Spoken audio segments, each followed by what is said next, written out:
болсам. Ой,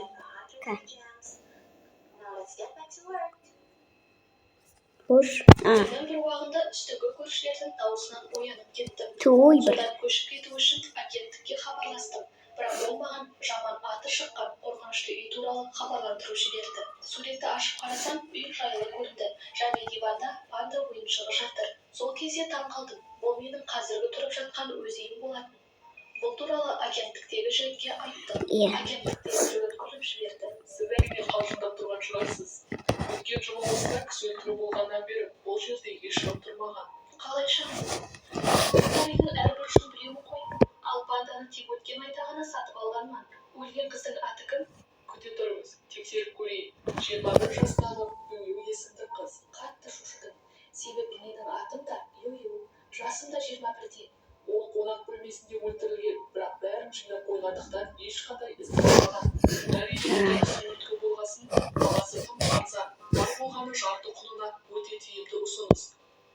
Бірақ мен түсінбедім. Бұл пәтерді жалға алғаныма жарты жыл болды. Бұл үйден көшіп келген себебі өткен аптада қонақ бөлмеден темекі тұқылын таптым. Содан үй иесінің жасырынып көріп жүрген шығар деп ойладым. Және үстіңгі қабаттағы шу түнімен маған ұйқы бермейді. Сондықтан бұл үйден тез арада кеткім келді.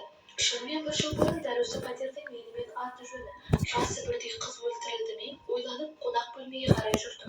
Соңғы уақытта диванда жатып телефон шұқылап, теледидар қарап, тіпті қонақ бөлмеде ұйықтап жүрдім. Мұнда бірдеңе болған деп ойлағанда денем тітіркеніп кетті. Бірақ шынымен кісі өлтіру болса, неге ешкім айтпады? Үй иесі қарсы тұрады, ал жанындағы көршілерден ешқандай күдік те жоқ. Тағы да суретті ашып, өткен айда ғана сатып алған панда ойыншығын үлкейтіп қарадым. Айталық, сурет осы айда түсірілген болсын. Үй иесі жасырын кіріп суретке түсіріп алған шығар. Бірақ неге қонақ бөлмеге қалдырған заттарым жоғалып кеткен? Көп жеке бұйымдарым да жоқ. Бұл суреттер жақында түсірілгені анық. Сұрақ шұғыл жаңағы жігітке хабарластым. Қалайша қарғыс атқан үй? Сурет қашан түсірілген? Мен өтірік айтпаймын. Бұл шынымен қарғыс атқан үй. Суретке түсіріп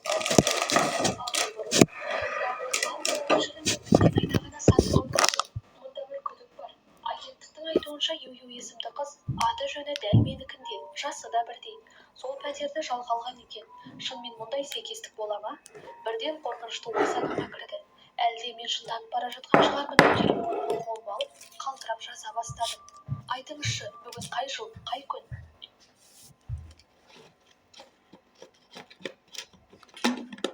Мен пицца жіберейін бе?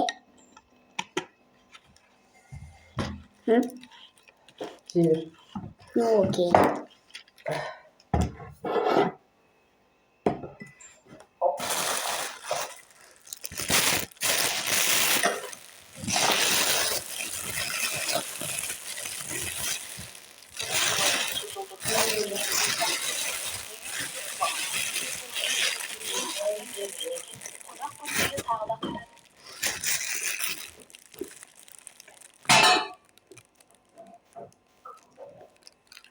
Üstüne sulu seveyim ben, çok seveyim ben.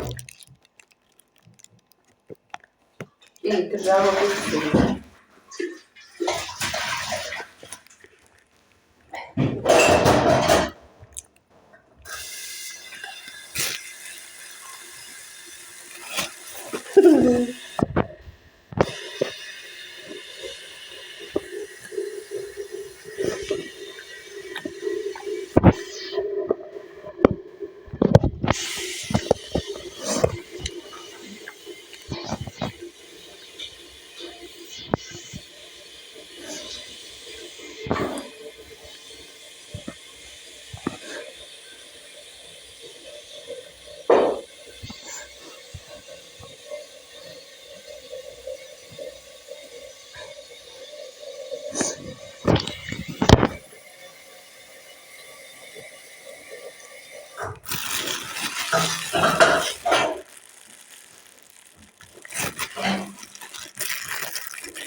Еденде алып жатқан қызды көргендей болдым. Денемді бастан аяқ терең қорқыныш басты. Егер жігіттің айтқаны рас болса, қонақ бөлмесінде өлген қыз ол менмін. Телефонға қарадым. Қазір 2024 жылдың желтоқсан айы, сағат 11:58. Ал жігітте де тура осы күн. Тек алдында жалғыз адам осы. Қазір 2024 жыл. Айтшы өтеміз, кім қылмыскер және қашан өлеміз? Оның сені үшін дереу қонақ бөлмені суретке түсіріп жіберді. Қарашы.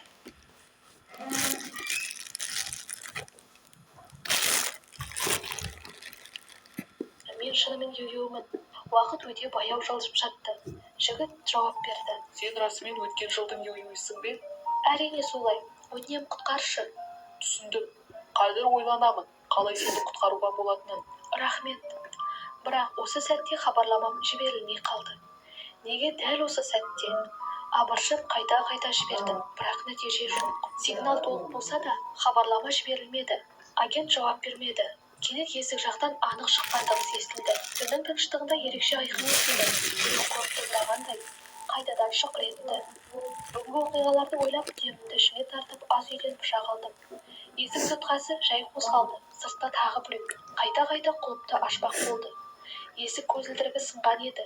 Сыртта не болып жатқанын көре алмадым. Суық леп бойымды қысып алды. Мұндай қорқынышты ешқашан сезбеген едім. Неге ашылмайды деген ер адамның дауысы шықты. Бұл осы үйдің иесі еді. Түн ортасында не істеп жүрсіз? Ой, есікті жапасың, кешіріңіз. Содан кейін қадамдарының дыбысы, есік ашылып жабылғаны естілді. Ол шынымен кеткеніне көзім жетті. Терең дем алдым. Үйдің иесі маған қарама-қарсы тұрады. Жиі ішіп алып түнде үйіне қайтады. Бүгін қателесті ме, әлде шынымен кірмек болды ма? Білмедім. Өткен аптада дәл темекі тұқылын тапқан күні құлыпты ауыстырған едім.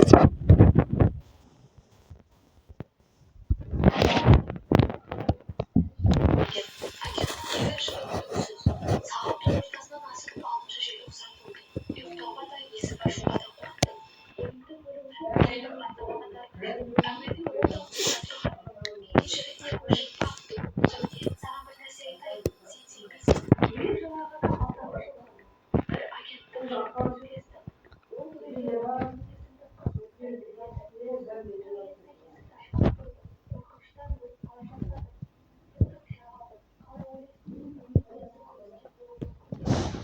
сен бұл сөзге сенесің. Жігіттен арбасын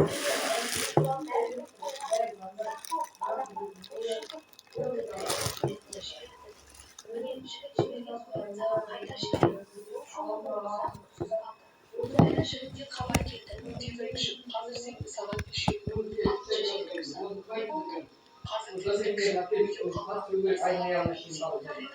Жігіттің бұл сөздері барлық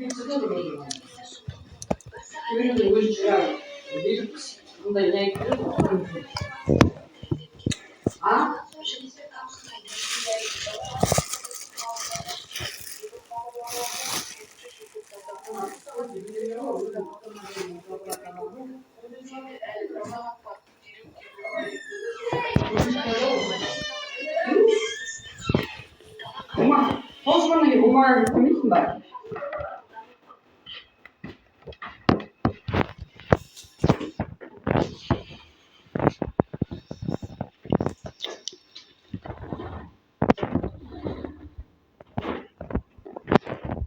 Bak kamal patlıcı, bunlar karışmışlar. Gelme. Biz o at çıktı, onu yaklaşıverdim. Gelme o ama kaptı. Ayıp gittin ben. Ayıp gittin ben. Oy.